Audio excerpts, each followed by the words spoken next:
Scott. I do lots of different work around alternative finance and financial activism.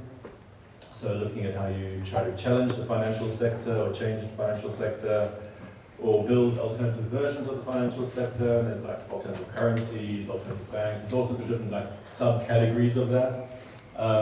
I wrote a book a few years ago called The Heretic's Guide to Global Finance, which you can actually find for free online now, actually. So it's quite out of date. Yeah, I do a lot of different work with many different groups. And actually, one of the things I always do is I embed myself in many different communities who have different ideas of what's wrong with the economic system and different solutions for how to fix that concept of what's wrong. All right, so many like different groups have these like fundamentally different understandings of what the problem is, and so like the idea of what a good solution is, of course, is very different too. So today we're talking about decentralization and people power. The current big decentralization hype is all related to blockchain technology, so I'm going to like talk a bit about that. But then also the other concept of decentralization that already exists. As a matter of interest, how many of you like know about blockchain technology or like Bitcoin and stuff? Right? Are any of you like confident in it, or do you need like explanations? Yeah. Explanation. Okay, well, I'll try.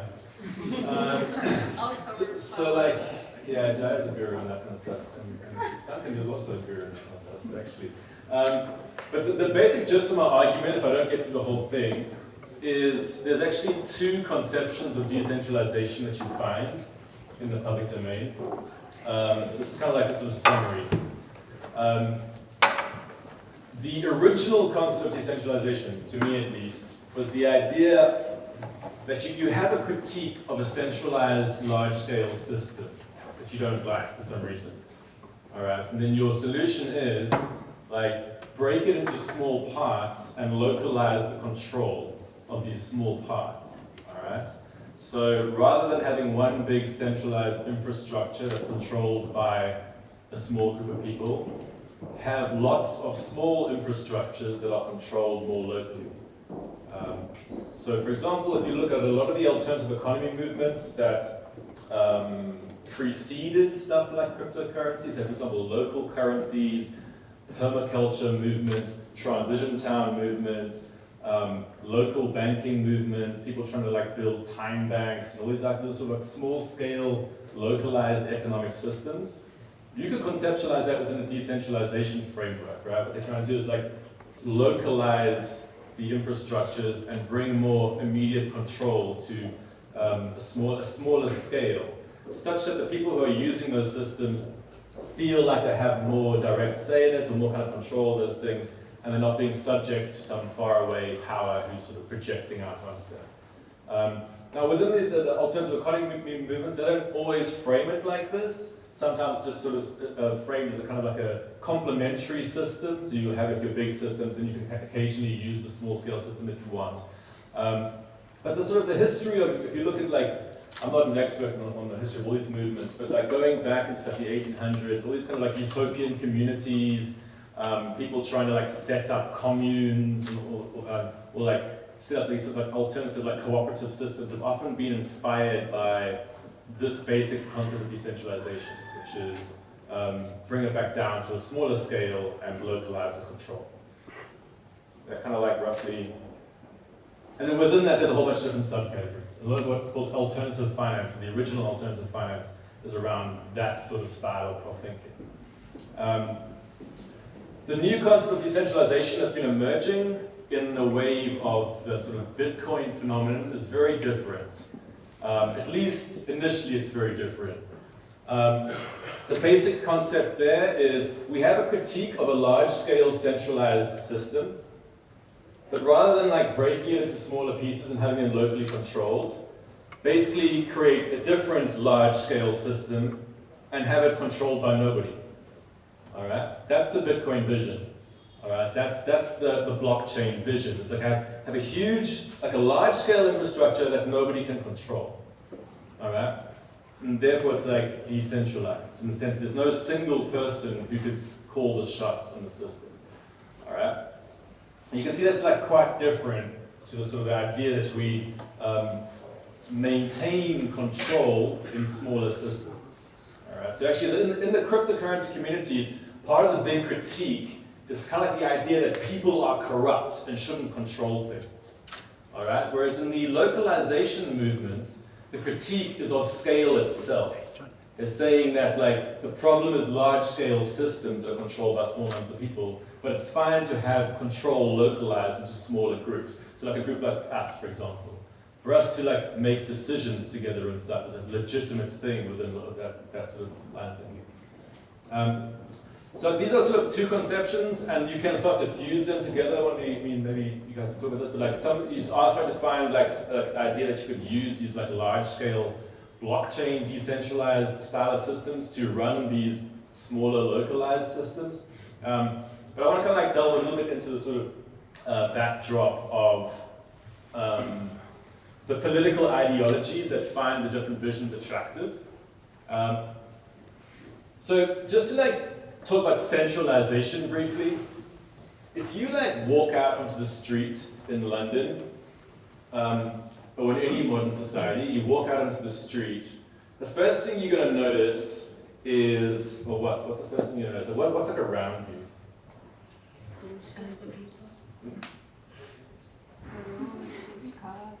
Pollution. People. What about people? Do you know any of them? Do you know any of the people who are around you in the city? Okay, if you're lucky, occasionally I bump into somebody I know in London. It's like the vast majority of people that you're going to interact with, you have no idea who they are. Like, I pretty much guarantee it. Like 99% of them, you will have no idea who they are. Right? You're surrounded by strangers, essentially. This is a characteristic of modern, large-scale, specialized economies. All right?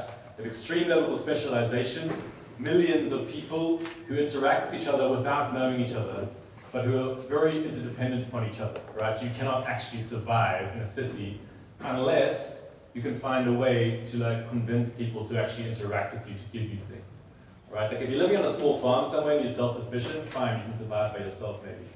There's no chance in hell you'd ever survive in one of these large-scale economies unless you can somehow interact with strangers, okay? So the way that this actually tends to happen is you have these large-scale institutions that underpin a lot of the relationships between the individual people. So the state itself is the big thing that enables this, right? You have whole legal systems. You've got massive kind of like, you have like big institutions that underpin the monetary system.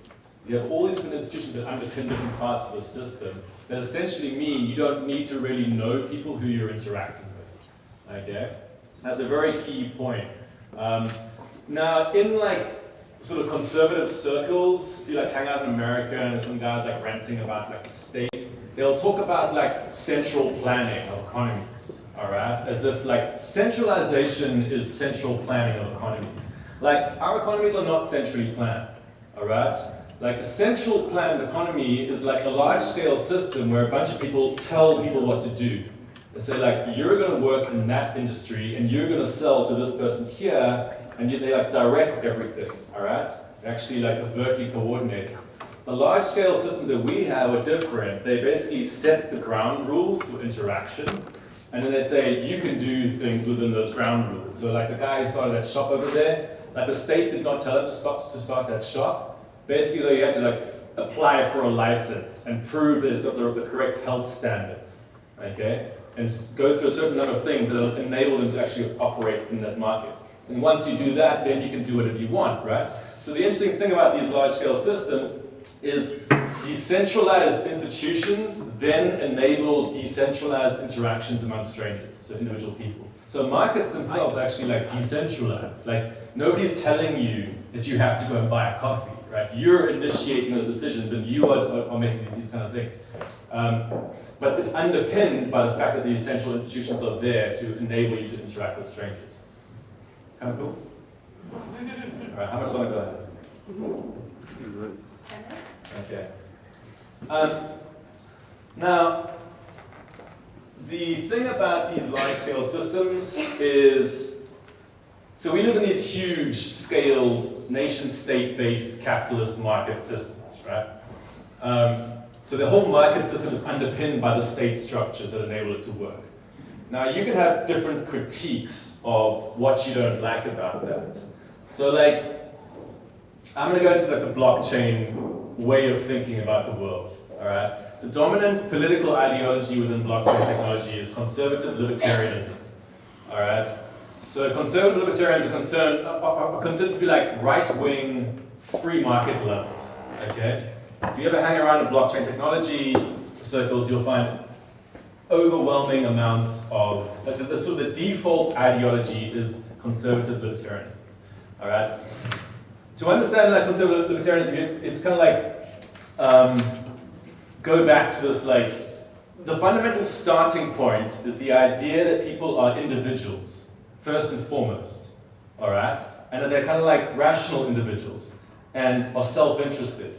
So you start from this point, and then you say, what society is a bunch of people coming together to protect their mutual self-interest. So if you guys ever read like Thomas Hobbes, like the book like Leviathan, this was like the original like liberal philosophy to me. So like when I say liberal, I mean like classically liberal. It's the base of libertarianism. All right. Basically says like the default like person in society is an individual, and then they're like sort of like fully formed somehow, right? They're just like wandering around in the wilderness, and then they're like, it would make sense to me to like to us to come together and form a society because it's all in our rational self-interest to do this. All right. And then we'll form this like state structure that protects our property and protects our lives, and then we'll do contracts with each other, all right? So it's a very like atomistic notion. And yeah, essentially the modern economics is based on this concept, right? If you open up an economics textbook, what's the first thing you see? It's like some random person who's on a market somehow, all right? They're just there. And then they like walk around and do deals, all right? And this is then used to like conceptualize like how everything works. It's never explained how this person like managed to become a fully formed human to be in a position to be entering into contracts with other people. All right. So, but this idea that the individual as the sovereign individual as the core of things is very key to libertarianism. All right. Now, one of the problems with probably the main problem with libertarianism is that this sovereign individual has never existed in humankind. All those who do are tend to be called feral children, all right? People who grow up outside of a society. So actually, even if you look at like Mowgli, the figure from like the Jungle Book, like I think he like originally, I don't know the full story, but like originally he's actually like he raised our parents, and then our parents get killed by a tiger, I think, and then he gets raised by wolves and stuff, right? And he can somehow speak the language of these creatures. So he's still actually got a society that's kind of like, it enables him to survive as a small child in the wilderness. All right? But in the libertarian imagination, essentially this like Mowgli figure, you kind of imagine all these like Mowglis like walking out of the woods, somehow having grown up, and then deciding to do stuff with each other. If you go to the other side of the spectrum, like left-wing anarchism, or the kind of like more communitarian traditions, the starting point is always different. The starting point is that essentially individuals cannot survive outside of a network of people. All right? It is impossible for an individual to ever be separated from a social network. Like the very fact that you're alive implies that other people kept you alive, taught you language, did everything that enables you to subsequently then go and do market deals with people. All right? It's a very different starting point. So the critique of centralization among libertarians is that the central structure has a tendency to oppress the individuals. All right? So this is like the whole dilemma in libertarianism, is they realize that you essentially have to, if you want people to be able to do contracts and deals with each other, you have to have somebody who's protecting the property rights somehow. But the problem is, when you set up the institution to protect the property rights, it's also going to be run by people. And people are self-interested. So it means that that entity that you set up is always going to try to like mess around with stuff, or like, this is like the state, right? So there's this whole like branch of libertarianism which is called minarchism, which basically says, we know that we need the state in order for markets to work, but the state should do nothing else except protect property rights, and that's it. Because as soon as it does more than that, it's infringing upon individual liberty. All right? And this is all predicated on this starting point of individuals. The critique in more left-wing circles, like more anarchist circles, about centralization is different, at least in my experience. The critique is, when you have the state coming in and enabling large-scale human networks to form, it starts to corrupt the underlying sort of molecular connections that people have. All right? So you start to have accumulation of power. It corrupts people. The idea that scale corrupts people. All right? So this is like the atoms versus molecules notion. Like in the anarchist view, a person is essentially always part of a molecule structure. Right? Like your parents, your friends, all the people who actually keep you like in play. And then only once you have that can you go and do like sort of more atomic deals with people. So just to like flip back to blockchain quickly, the key imagination among conservative libertarians, given that their critique of this sort of state structure, which they like sort of like reluctantly kind of accept but kind of hate, is that when blockchain technology came around, the basic premise of blockchain technology is it's a protocol that enables a network of strangers to interact with each other. 3 minutes. Yeah, I'm almost done. It's a protocol for a network of strangers to interact with each other without an overt central party being present. Okay? And you can see in the conservative libertarian imagination this is very appealing, right? They know that they want individuals to interact, they know they want property rights protected, but they hate the fact that the only way that you can do that is by installing institutional state infrastructure that protect the property rights. So when this like new infrastructure came, which said, hey, you can like remove the overt central party, but still protect property rights, this is like a kind of libertarian dream, right? It's like, okay, finally we can do the kind of thing we've always said we wanted to do. And so they imagined this kind of like idea that everything will now be like these like networks of peer-to-peer culture. But if you like just zoom back to my original starting point about the libertarian imagination, so what you got to think about is like a circle of like dots. These are like the atomic individuals who like somehow sprung out of the earth, fully formed, and now want to like form a society. Like the original like Leviathan model was that they install like a central point between them, and they all interact with each other through that central point, which is the state. All right, and they say, okay, we're going to use this central thing. The sort of like imagination they developed around blockchain was like, okay, we have a circle of people, but they're all going to do direct deals with each other. They're all going to form this like mesh of like bilateral relationships between. So then imagine this room, people have like relations with all of us, and we have this kind of like dense mesh. The problem is actually blockchain technology is not like that. What you are really doing with blockchain technology is you're taking a human Leviathan, as it were, a human institutional infrastructure, and you're replacing that with a robotic, essentially automated infrastructure that's going to do essentially the same thing, but now you don't know who controls it. All right? So you can end up in these situations where, and this is one of the big things that Advaya is looking at, like, you can get locked in these systems and then not know how to change them. So you've solved one kind of problem for the libertarian, but created all these new problems, which is like essentially, we now no longer know how to like change things. We want to make changes to the system. So just to like finally finish off, this is like the sort of, I guess where the blockchain technology community is right now, is this kind of like thinking about how do we actually like govern these sort of large-scale institutions that nobody really controls. Like, who gets to call the shots if we need to change stuff? And in the meantime, we have the ongoing original decentralization movements, which are more the kind of like localist economies and this kind of stuff, who are now thinking, hey, maybe we could like start to like plug into these larger scale blockchain infrastructures to kind of network ourselves together. So you find these interesting like hybrid notions of decentralization emerging. So I'm just going to close it there.